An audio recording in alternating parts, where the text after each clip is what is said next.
मरकुस रचित सुसमाचार अध्याय 10 तलाक के विषय यीशु की शिक्षा। फिर वह वहां से उठकर यहूदिया के सीमा में और यरदन के पार आया। भीड़ उसके पास फिर इकट्ठी हो गई और वह अपनी रीति के अनुसार उन्हें फिर उपदेश देने लगा। तब फरीसियों ने उसके पास आकर उसकी परीक्षा करने को उससे पूछा, क्या यह उचित है कि पुरुष अपनी पत्नी को त्यागे? उसने उनको उत्तर दिया, मूसा ने तुम्हें क्या आज्ञा दी है? उन्होंने कहा, मूसा ने त्याग पत्र लिखने और त्यागने की आज्ञा दी है। यीशु ने उनसे कहा, तुम्हारे मन की कठोरता के कारण उसने तुम्हारे लिए यह आज्ञा लिखी, पर सृष्टि के आरंभ से परमेश्वर ने नर और नारी करके उनको बनाया है। इस कारण मनुष्य अपने माता पिता से अलग होकर अपनी पत्नी के साथ रहेगा और वे दोनों एक तन होंगे। इसलिए वे अब दो नहीं पर एक तन है। इसलिए जिसे परमेश्वर ने जोड़ा है उससे मनुष्य अलग न करे। घर में चेलों ने इसके विषय में उससे फिर पूछा।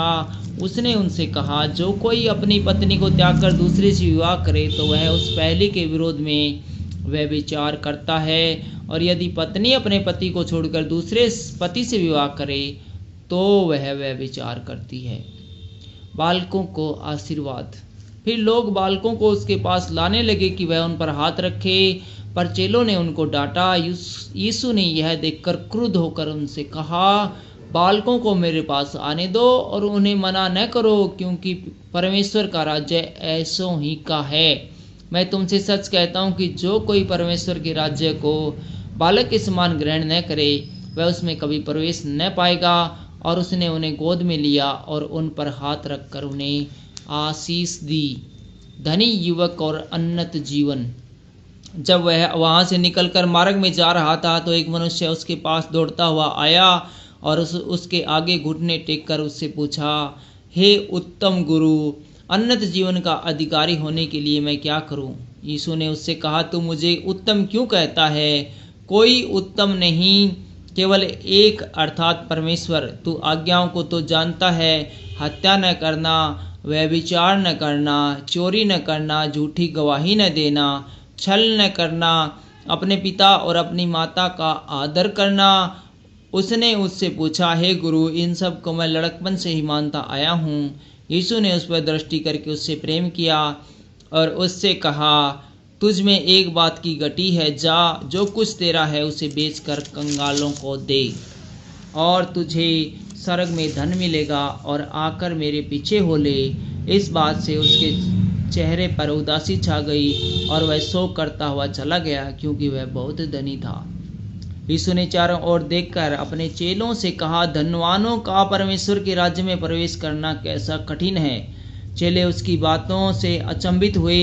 इस पर यीशु ने उनसे कहा, हे बालकों, जो धन पर भरोसा रखते हैं उनके लिए परमेश्वर के राज्य में प्रवेश करना कैसा कठिन है। परमेश्वर के राज्य में धनवान के प्रवेश करने से ऊंट का सुई के नाके में से निकल जाना सहज है। वे बहुत ही चकित होकर आपस में कहने लगे, तो फिर किसका उद्धार हो सकता है? यीशु ने उनकी ओर देखकर कहा, मनुष्य से तो यह संभव नहीं हो सकता, परंतु परमेश्वर से हो सकता है, क्योंकि परमेश्वर से सब कुछ हो सकता है। पतरस उससे कहने लगा, देख, हम तो सब कुछ छोड़कर तेरे पीछे हो लिए हैं। यीशु ने कहा, मैं तुमसे सच कहता हूँ कि ऐसा कोई नहीं जिसने मेरे और सुसमाचार के लिए घर या भाइयों या बहनों या माता पिता या बाल बच्चों या खेतों को छोड़ दिया हो और अब इस समय 100 गुना न पाए, घरों और भाइयों और बहनों और माताओं और बाल बच्चों और खेती को, पर सताओं के साथ और परलोक में उन्नत जीवन। पर बहुत से जो पहले हैं पिछले होंगे और जो पिछले हैं वे पहले होंगे।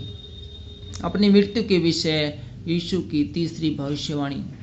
वे यरूशलेम को जाते हुए मार्ग में थे और यीशु उनके आगे आगे जा रहा था। चेले अचंभित थे और जो उसके पीछे पीछे चलते थे वे डर गए थे। तब वह फिर उन 12 को लेकर उनसे वे बातें कहने लगा जो उस पर आने वाली थी। देखो, हम यरूशलेम को जाते हैं और मनुष्य का पुत्र प्रधान याजकों और शास्त्रियों के हाथ पकड़ाया जाएगा और वो उसको घात के योग्य ठहराएंगे और अन्य जाति के हाथ में सौंपेंगे। वे उसको ठट्ठों में उड़ाएंगे, उस पर थूकेंगे, उसे कोड़े मारेंगे और उसे घात करेंगे, और 3 दिन के बाद वह जी उठेगा। याकूब और यूहन्ना की विनती। तब जब्दी के पुत्र याकूब और यूहन्ना ने उसके पास आकर कहा, हे गुरु, हम चाहते हैं कि जो कुछ हम तुझसे मांगे वह तू हमारे लिए करे। उसने उनसे कहा, तुम क्या चाहते हो कि मैं तुम्हारे लिए करूं?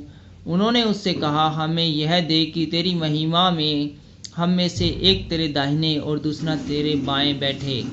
यीशु ने उनसे कहा, तुम नहीं जानते कि क्या मांगते हो। जो कटोरा मैं पीने पर हूँ क्या तुम पी सकते हो?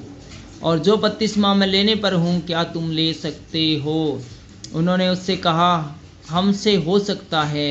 यीशु ने उनसे कहा, जो कटोरा मैं पीने पर हूँ तुम पियोगे, और जो बपतिस्मा मैं लेने पर हूँ उसे लोगे, पर जिनके लिए तैयार किया गया है उन्हें छोड़ और किसी को अपने दाहिने और अपने बाएं बिठाना मेरा काम नहीं।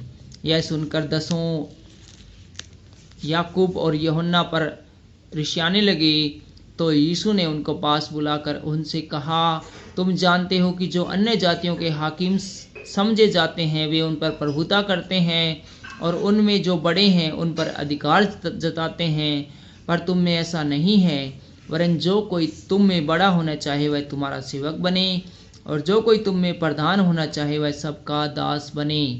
क्योंकि मनुष्य का पुत्र इसलिए नहीं आया कि उसकी सेवा टहल की जाए, पर इसलिए आया कि आप सेवा टहल करें और बहुतों की छुड़ौती के लिए अपना प्राण दे। अंधे बर्तिमाई को दृष्टिदान। वे यरीहो में आए, और जब वह और उसके चेले और एक बड़ी भीड़ यरीहो से निकलती थी, तब तिमाई का पुत्र बर्तिमाई एक अंधा भिखारी सड़क के किनारे बैठा था। वह यह सुनकर कि यीशु नासरी है पुकार कर कहने लगा, हे दाऊद की संतान यीशु, मुझ पर दया कर। बहुतों ने उसे डांटा कि चुप रहे, पर वह और भी पुकारने लगा, हे दाऊद की संतान, मुझ पर दया कर। तब यीशु ने उठकर कहा, उसे बुलाओ।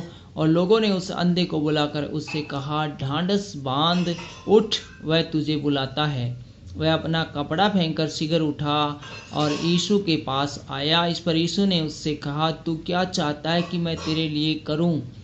अंधे ने उससे कहा, हे रब्बी, यह कि मैं देखने लगूं। यीशु ने उससे कहा, चला जा, तेरे विश्वास ने तुझे चंगा कर दिया है। वह तुरंत देखने लगा और मार्ग में उसके पीछे हो लिया।